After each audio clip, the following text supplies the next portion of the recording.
I am the worst with technology. I'm so sorry. Well, you're the second worst. Sam is the worst. I lost my husband. Uh, it's been maybe a month now, I think. I lose track of time.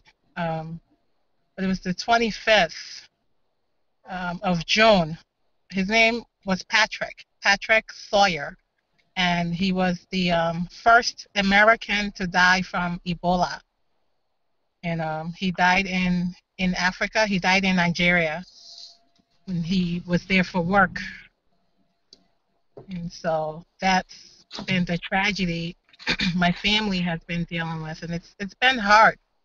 There's a lot of talk about what someone's when someone should be quarantined, and Yeah, when putting them in the hospital is something maybe that would be against their simple rights to be free. Has, yeah, as as someone who's been on both sides of it, with had he gotten here, it could have been very bad for your family. Yet at the same yeah. time, over detention isn't the answer. What do you think is the best way to approach that? I see both sides. I really do.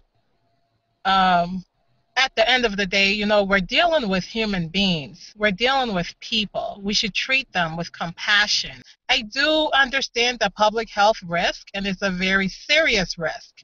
And we wouldn't want to put the public at large at risk. But let's do so with compassion when we're working with these people and caring for them. A lot of people talk about the idea of we should be bringing people back to the United States to get the best health care when something like this happens with Ebola or any other disease. But a lot of people say that we do have these medical military vehicles, like Yeah, ships. yeah. Do you think that that would be a good idea to maybe use the quarantine out in the ocean where it gets rid of some of the risk but still allows us to give them the medical care? I just want them to get care.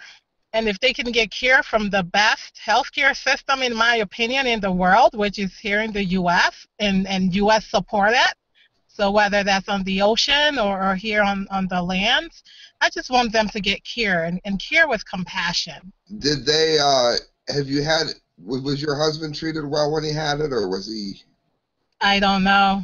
I have no idea. It came I, out. I actually didn't know he had it until the day before he died. You found out Wait, when he was wait. detained? I For, found out when he was detained. I didn't even know he was in Nigeria. That's how much I didn't know. it was like a layover flight or something? No, he was there for a conference.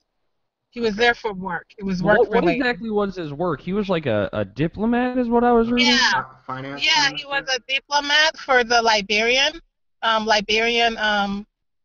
for Liberia. He was a Liberian diplomat. He worked through the Ministry of Finance in Liberia, and he was lead of the ECOWAS unit. That's a West African Economic Unit. And then so that's what the conference in Nigeria was about. Liberia had a 14-year civil war. Mm-hmm. And so that's been over for a while, but it was war. So you know what happens when there's war in the region, in the country. So though the war itself was over, there are a lot of things that were still impacting the society due to the war. The healthcare system, the economics, the infrastructure, education. I mean, everything, right, was affected still. So folks were still still recovering from that and trying to build a stronger country and a stronger society. And now this happened. Like, folks now refer to Ebola as the second civil war. I've been here since 91. I'm a U.S. citizen, came when I was 11 with my family, and it was like right before the war happened. So we were blessed to not be there for the war. But I know what it's like to be outside of the country and hearing and watching things that are happening in the country. And so this Ebola crisis reminds me of the Civil War, of hearing about people dying and crying and people scared. Now I can fight back. I can do something about So, it. what are the most important things that someone listening to this can do if, because you said you wanted to educate, people about it concerning it Yeah. coming into this country? What are some absolute must-dos and don'ts? well, must do. We must treat everyone with compassion. Like, I'm all about treating folks with compassion because there's a lot of fear going on right now from well-meaning people, from good people. The good people of the United States are afraid, and with good reasons. I'm afraid too.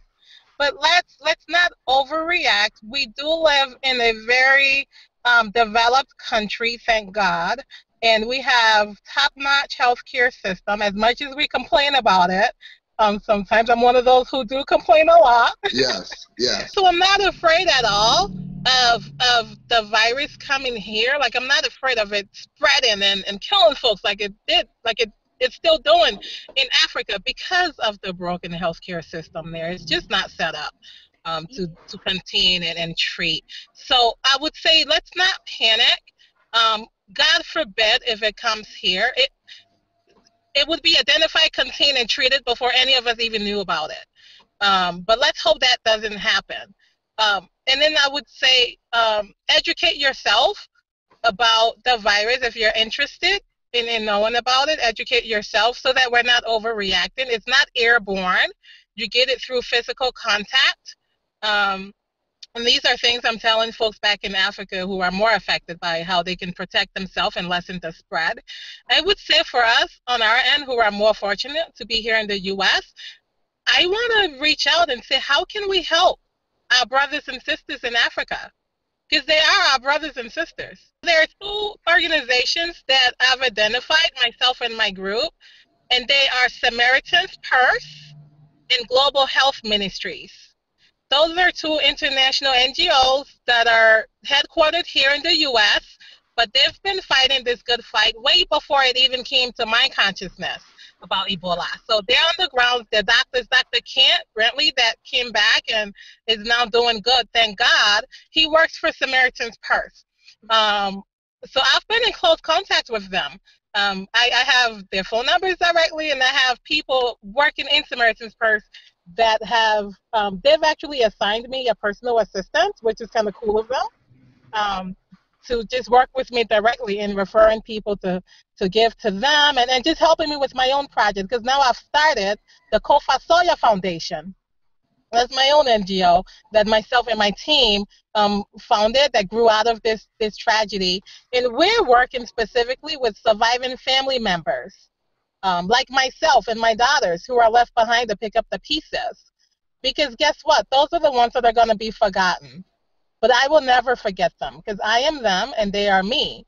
And there are things that they need, like grief counseling, and we're going to help provide those services. We have about 3 grief counselors, mental health counselors that are on board that are willing to offer their services. And we're reaching out to other counseling centers and churches to offer services for counseling for these folks that we can refer them to because we can't help everyone. So we're offering grief counseling. We're offering partial supplemental income to folks because we really want, I'm currently on the 3 months unpaid leave of absence from work. Fortunately, I can afford to do that, but not everyone's that fortunate, and I realize that. And so our foundation is set up to be able to assist with supplemental income so that these grieving family members that are left behind to pick up the pieces can take some time off and really grieve, go through their grieving process without having to worry about income.